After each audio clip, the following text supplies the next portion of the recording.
Hey guys, welcome back to another episode of football daily. और seriously भाई 15-20 दिन के बाद फाइनली हम किसी मैच का रिव्यू नहीं करने वाले। हम लोग ट्रांसफर विंडो में और डेफिनेटली यहाँ पर जो बाकी क्लब्स अपडेट हैं उनके बारे में हम यहाँ पर बात करेंगे और ये एक लेजिट फुटबॉल डेली का एपिसोड होने वाला है। लेकिन देखो कहीं ना कहीं देखो खाली खाली सा तो लग रहा है कि यार वर्ल्ड कप चालू होता है ना तो एक क्रेज है, एक बात करते रहो बस उसके बारे में बात, चाहे कितनी बार आप उसके बारे में ऑलरेडी यहाँ पर बात, लेकिन करते रहो बस पे बात। लेकिन डेफिनेटली यार इसी के साथ बात करते हैं अपने आज की सबसे पहली अपडेट की, जो कि आती है ऑफकोर्स बड़े भैया से। और यहाँ पर दो अपडेट हैं। देखो सबसे पहले तो इस समय जिस तरीके से यहाँ पर गोंसालो रामोस की परफॉर्मेंस आई थी और हैट्रिक मारी थी उन्होंने स्विट्जरलैंड के अगेंस्ट, उसके बाद जो सबसे बड़ा सवाल है ना वो देखो कहने को तो देखो तीन चीजें हैं। देखो पहली चीज तो ये है कि क्या सैंटोस अब रोनाल्डो को वापस से स्टार्टिंग 11 में डालेगा। हाउएवर इस पे यहाँ पर फेब्रिजियो रोमेनो ने अपडेट दिया है कि जब सैंटोस ने अपना पोस्ट मैच इंटरव्यू दिया था, और खैर अगर क्रिस्टियानो रोनाल्डो के भी अगर हम इंटरव्यू की बात करें तो दोनों में ऐसा कुछ मतलब कन्फ्लिक्टिंग लगा नहीं। साथ ही सैंटोस ने यह भी कहा कि देखो ये चीज पहले ही रोनाल्डो को बता दी गई थी कि जो भी हम डिसीजन ले रहे हैं स्ट्रैटेजिक डिसीजन है, ना कि कोई वो साउथ कोरिया वाली बकचोदी है, उसकी वजह से कोई डिसीजन ऐसा नहीं लिया जा रहा। तो यहां पर रोनाल्डो के कोई दिक्कत नहीं है। अच्छी बात यह लगी कि सैंटोस ने लिटरली रोनाल्डो को as a national team captain करा, तो ये एक अच्छी चीज लगी। एंड अगेन सैंटोस ऐसी चीजों में तो देखो स्मार्ट खेल जाता है, ये तो कंफर्म है। साथ ही अगर हम क्रिस्टियानो रोनाल्डो की बात करें तो एक बार उसने फिर से इस चीज को कहा कि देखो अगर मैं वर्ल्ड कप जीत जाऊं और मैं एक भी गोल ना स्कोर करूं भाई मेरे को घंटा फर्क नहीं पड़ता। और भाई ये बेस्ट चीज है जो मैंने लिटरली कल ट्विटर पे पढ़ी भाई, क्योंकि कल के एपिसोड में मैंने आई थिंक सबसे ज्यादा इसी चीज पे ही एम्फसाइज किया होगा कि भाई हमको ये चीज समझनी पड़ेगी कि वर्ल्ड कप बड़े भैया के हाथ में देखना इंपॉर्टेंट है। हो गया भाई 15-16 साल है। और तीसरी चीज यहां पर, अगर दूसरी चीज की अगर हम बात करें तो वो है यहां पर रोनाल्डो ने क्या शायद से सऊदी का ऑफर रिजेक्ट कर दिया है। अब देखो उससे जब इंटरव्यू में पूछा था तो उसने इसको मना कर दिया कि ऐसा कुछ भी नहीं है, कोई ऑफर नहीं आया है। लेकिन हमको यह पता है कि ऑफर तो है। हाँ ऑफ कोर्स क्रिस्टियानो रोनाल्डो उसको मानेगा नहीं, क्योंकि उसने अभी तक ना ही उस पर हाँ कही है और ना ही कंफर्म शायद से उसने उस पर ना कही है। लेकिन हाल ही में अभी एक पोर्चुगीज जर्नलिस्ट ने यह चीज कंफर्म कर दी है कि क्रिस्टियानो रोनाल्डो पैसों के पीछे नहीं है। क्रिस्टियानो रोनाल्डो के लिए पैसा इतना वैल्यूएबल अभी इस पॉइंट ऑफ टाइम पे नहीं है। अगर होता तो वो कहीं ना कहीं समर ट्रांसफर विंडो में उसको ऑलरेडी एक्सेप्ट कर लेता। और इसके पीछे ऐसा नहीं है कि हमारे जो बड़े भैया हैं उनको पैसा पसंद नहीं है, ऑफ कोर्स सबको पसंद है। लेकिन उसके पीछे जो सबसे बड़ा रीजन है ना वो ये है कि क्रिस्टियानो रोनाल्डो 38 इयर्स की उम्र में भी अभी भी ये मानता है कि वो यहां पर चैंपियंस लीग के लिए क्लब के लिए खेल सकता है और उसको खेलना चाहिए। मतलब तुम इसको अगर if you are like Ronaldo का क्रिटिक हो तुम डेफिनेटली तुम इस चीज को एक काफी सेंसलेस स्टेटमेंट कह सकते हो। लेकिन अगर तुम यहाँ पर रोनाल्डो के फैन हो तो तुम भाई लाइक मेरी तरह अगर हो तो भाई तुम इस चीज को कितना एडमायर कर सकते हो कि भाई बंदा में कन्विक्शन इतना है कि भाई वो उसको एग्जीक्यूट करने के लिए किसी भी कीमत पे जा सकता है। लेकिन all in all Ronaldo critic हो रोनाल्डो फैन हो दोनों एक म्यूचुअल कंसेंट पे आ सकते हैं। रोनाल्डो प्रोफेशनलिज्म के मामले में लिटरली मूर्ति है। लेकिन इसी के साथ जब बात करते हैं तीसरी चीज की, वो आती है यहाँ पर मीडिया की। भाई यार मीडिया ना लाइक सीरियसली मेरे को लगता है कि 16-17 साल के बाद मीडिया को आज जाके मौका मिला है कि रोनाल्डो के लिटरली मतलब कपड़े फाड़ दो। अगर उनका बस चले तो अगर उनको खुला हाथ दे दिया जाए ना तो वो एक काम करेंगे, वो रोनाल्डो को भूतिया ये वो सब लिखने लग जाएंगे। अभी मैं स्पोर्ट्स बाइबल को मैं मेंशन करता हूँ यहाँ पर, उन्होंने ना इमीडिएटली पोर्चुगल वाला जो मैच होता है ना उसके बाद यहाँ पर खत्म हुआ, उन्होंने कहा कि रोनाल्डो को देखो रोनाल्डो ने यहाँ पर फैंस को अपलॉड भी नहीं करा जब पूरी टीम अपलॉड। जबकि उसी कमेंट सेक्शन में एक्चुअली में एक बंदे ने यहाँ पर यह भी लिखा था कि अरे भाई पूरी वीडियो तो डाला कर। क्रिस्टियानो रोनाल्डो ऑलरेडी सबसे पहले फैंस को अपलोड करके चला गया था, उस पर भी कंट्रोवर्सी, देखो अकेला चला गया अपलोड करके, फिर अगेन उस पर किसी ने वीडियो डाली। अरे भाई पूरी वीडियो तो देखो।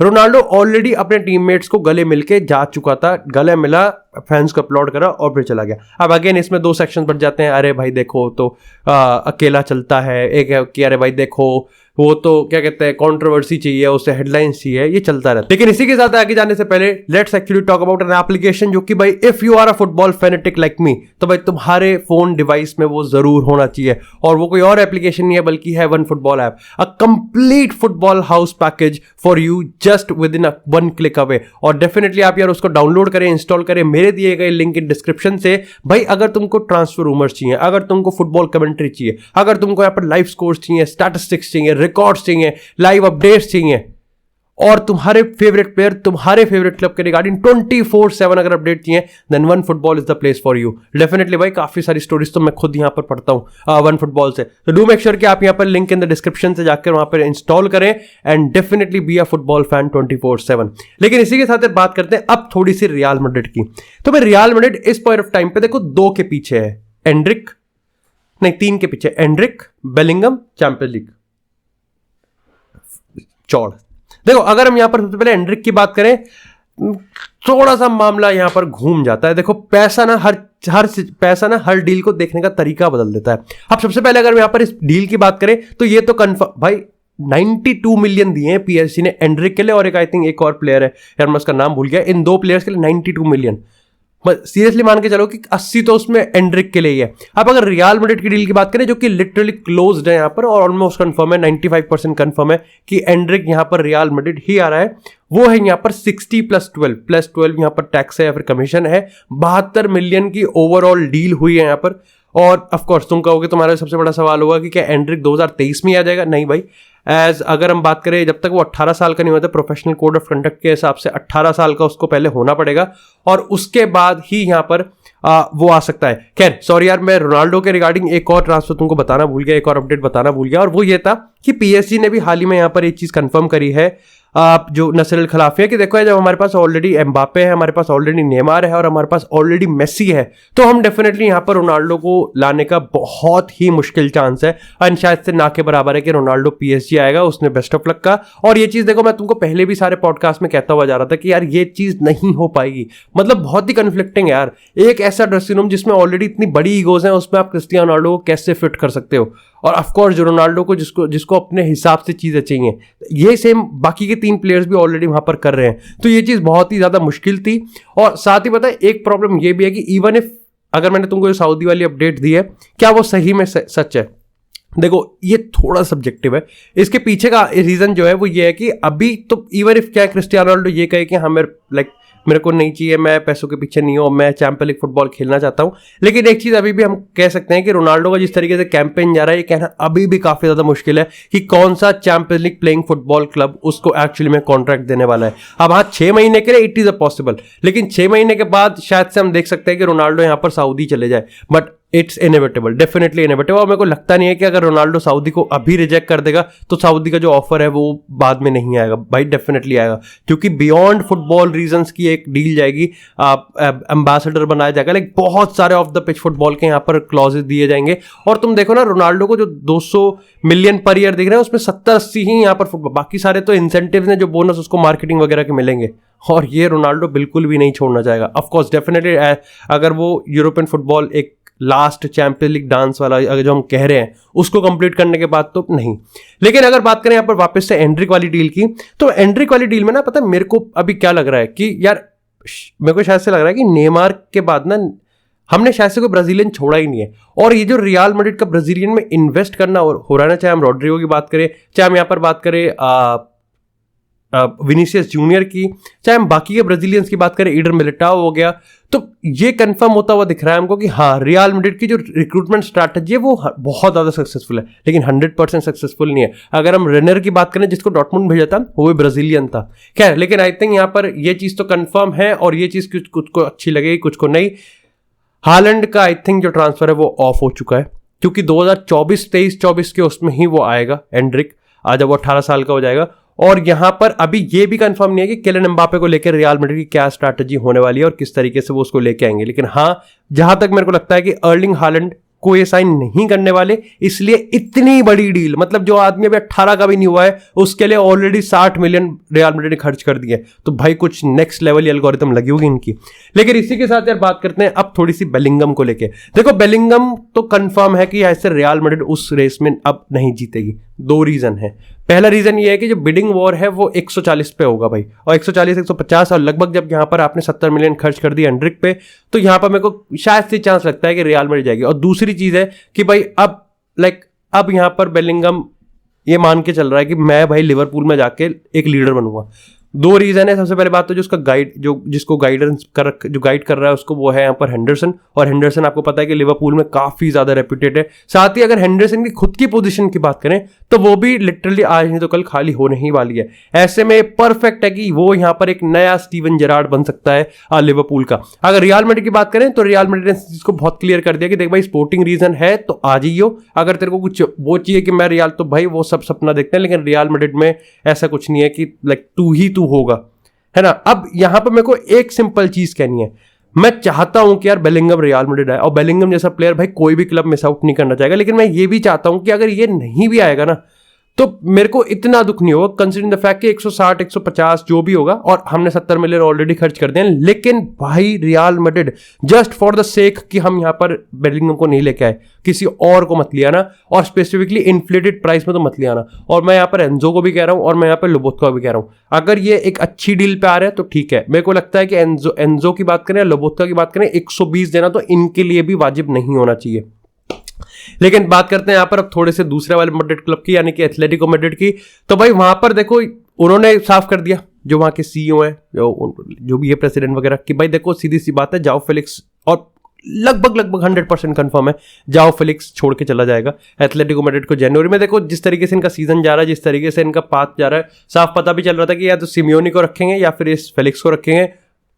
सिमियोनी को रख रहे हैं, छूत ये है, और मजाक कर रहा हूँ, सिमियोनी ने बहुत काम किया, लेकिन स्टिल आई थिंक अब उनके अब देखो सबसे बड़ी बात यह है कि फेलिक्स जिस तरीके से वर्ल्ड कप का कैंपेन भी जा रहा है ना, ये कंफर्म है कि वो इस पे पूरा ट्रांसफर लेंगे, मतलब उस पे पूरा पूरा जोर डालेंगे, और जो प्राइस टैग उन्होंने रखा है वो 140 मिलियन है। अब फेलिक्स की परफॉर्मेंस देख के, क्लब परफॉर्मेंस देख के तुमको लगेगा कि पागल हो गए हैं, लेकिन ये कंफर्म था कि यार ये इससे ज्यादा इसके आसपास ही रखेंगे, क्योंकि 128 तो खुद ही दिए हैं, तो 140 तो रखेंगे, और ये एक परफेक्ट अपॉर्चुनिटी कि वर्ल्ड कप के बाद कौन सा क्लब जाएगा।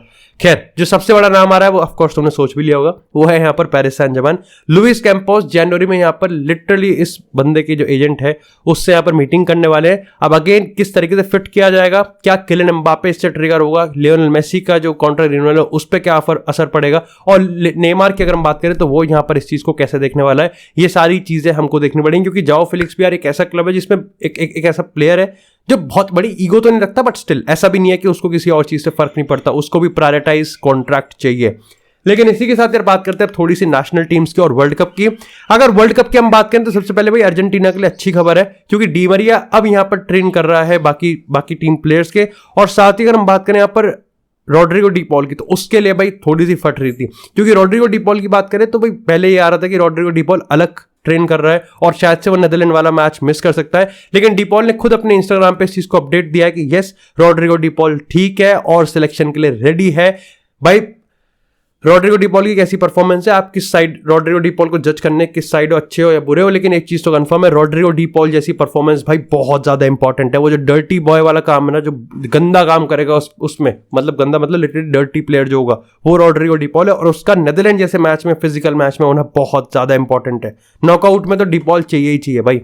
साथ ही अगर हम बात करें यहां पर अब स्पेन और जर्मनी की, तो हंसी फ्लिक ने ये चीज कंफर्म कर दिया कि वो यहां पर जर्मनी को नहीं छोड़ने वाले हैं। जर्मनी में ऑलरेडी हमने सैकिंग देख ली है बड़े बड़े हायर ऑफिशियल्स की, लेकिन हंसी फ्लिक का जहां डाउट लग रहा था, हंसी फ्लिक ने ये चीज कंफर्म करी है कि भाई वो नहीं जाएंगे, और जो जर्मनी का नेक्स्ट मिशन है जो कि शायद से अल्टीमेट मिशन होगा हंसी फ्लिक का, वो है यूरोपियन चैंपियनशिप 2024।